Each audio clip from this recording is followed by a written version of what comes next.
3 weeks ago, House Republicans finally submitted their proposal for what they wanted to see the state's next budget look like. Since then, headlines have been swarming about what could happen if the steep cuts it proposed came to pass. Submitted over a month late, the House proposal was seen by some politicians as a calculated political move. And after the governor's address on Tuesday, State Rep Dave Preston told us just as much. You come in and you try to start a negotiation, and you start with a low point. However, Preston also told us their version of the budget was delayed as their committee combed the books for waste, fraud, and abuse. And while he acknowledges his peers may be playing politics, he says they in the House wouldn't be the only ones. I can tell you this. When we passed K through 12, the Senate went home. We were ready to get K through 12 done. Over in the Senate, fellow UP Republican Ed McBroom explained it like this. The gamesmanship that's being played by leaders on all three legs of this stool to, get up to this last minute and then force a deal at the end when the clock is against us and there's so much pressure. And as a result, some fears about the budget may be validated.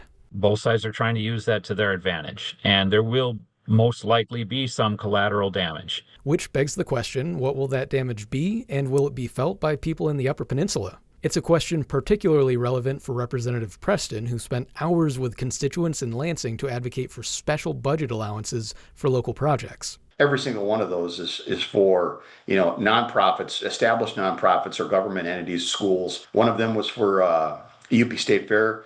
We had two more that were school-based, one that was fire operations-based. Preston said while many of the categorical cuts may have been for show, he's working to make sure any local requests that were granted aren't lost in the shuffle. Last month, we told you the House plan also included a complete cut to state arts funding, which, according to the UP Arts Alliance, is an investment that triples its value for local economies. Preston and McBroom told us they both do want to see projects like that funded in the next budget, but also said if they're not, there should still be an opportunity to catch anything falling through the cracks. Even if they end up not making it into the final deal, nobody should act or be concerned that that's just the end of the story, because it's not. The legislature often runs multiple supplementals after a budget deal is finally cut. But we should be very vigilant of it, and I'll be watching many of these things myself. We'll keep you updated as the process continues with what you need to know. In Marquette, I'm Skylar Perkins for My UP News.